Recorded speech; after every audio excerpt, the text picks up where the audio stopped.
Welcome to lecture 1.3, Transdisciplinary Smart Grids. Today we will talk about why smart grids are transdisciplinary, and we will see an example where modeling such systems becomes a real challenge.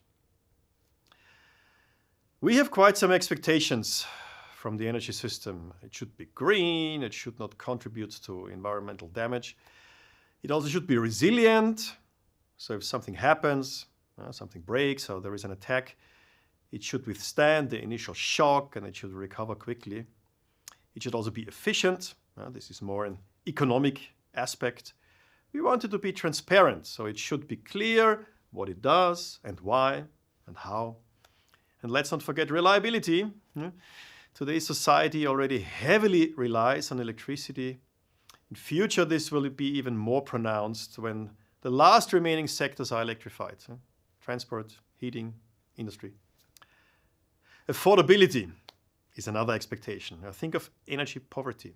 Now this is also linked to inclusivity. We want everybody to be able to participate. This has financial and technical aspects. It should be easy to enter the system for individuals, for businesses. And production, trade, and other processes should also be fair. Unfortunately, physics and the world are not fair per se, but we want everybody to have the same access rights to energy, maybe even the same prices. This means we have to bridge the physical unfairness with the societal fairness that we want. Scalability is the next requirement. Growing demand should not lead into dead end because of the design choices from back then. This also requires a system that can expand if needed. A new technology or a new customer with a connection request should be accommodated. Planning for this is difficult. The future is uncertain and full of surprises, so we need to have flexibility everywhere in order to be prepared. We don't know what will come in the next decades, but investments in the energy system are for 40, 50, 60 years. We don't want to regret investment decisions after a few years. So these are examples of the many, many disciplines and aspects that we have to take into consideration. All of them are important. We cannot ignore any of those. And this makes it really complex. Let's pick one example where we look at stability and scalability at the same time. As said, this is just a simple example. In reality, it is even more complex because all of these requirements and expectations count.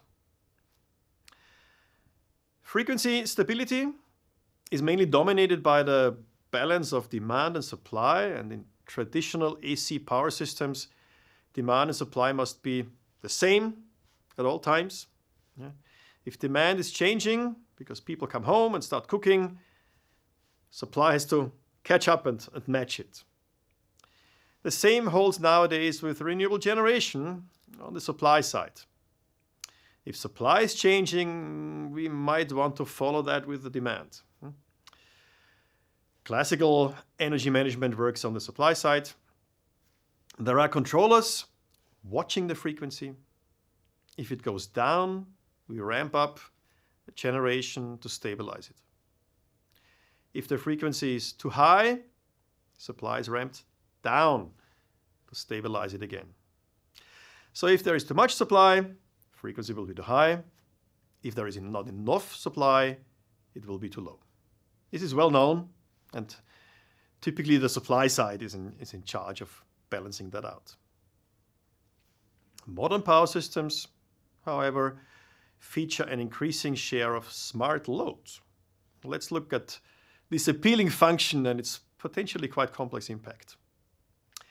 Assume we have a smart box that we can install at the load side, for instance at a pump or at an air conditioning system.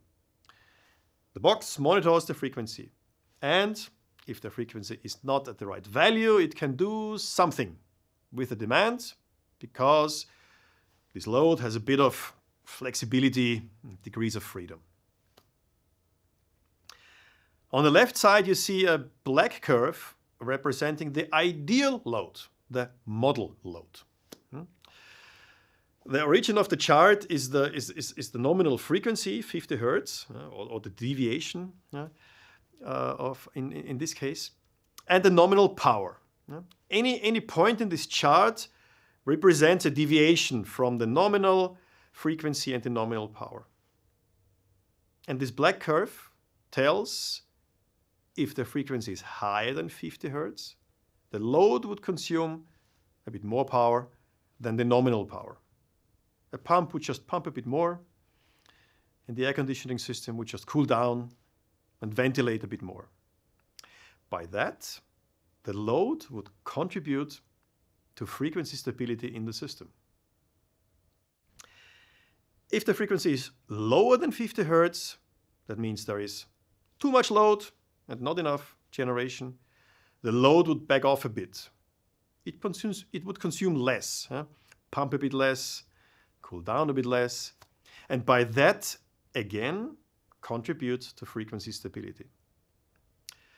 The blue dots show measurements of a real air conditioning system. It consumes whatever it needs, independent of the frequency. That's why you have this cloud of measurement points. And now comes the trick. With only a few lines of C code in the controller of that air conditioning system, you can imitate or approximate the black ideal curve. So the air conditioning system statistically would consume a bit more if the frequency is too high, and it would consume a bit less if the frequency is too low. It cannot do this for a long time, of course. Consuming less means cooling less. Maybe after half an hour or so, it really has to switch on again and catch up with its original job. But statistically, this already helps a lot to stabilize the grid.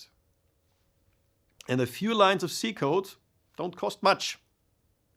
Great, huh? So why not implement this everywhere? Well, it's complex. The first question is scalability.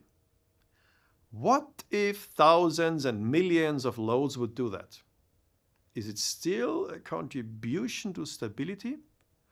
Or would the system start oscillating? Would it escalate?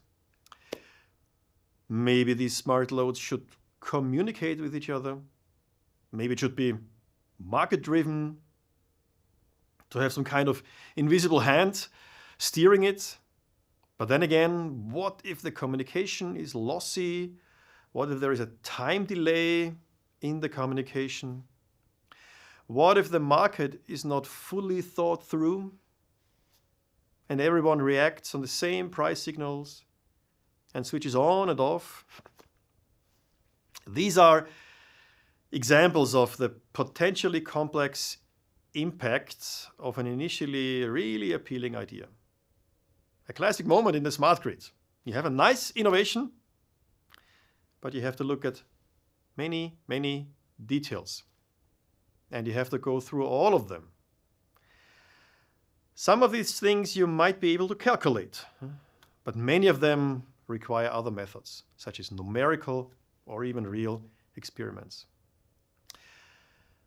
So we saw the energy system is quite complex.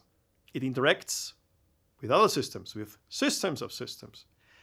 Assessing the impact of a certain idea or a certain innovation requires sophisticated methods. A simple calculation, as we used to do in the past, is often not sufficient anymore. In the coming lecture, you will see what else we can do.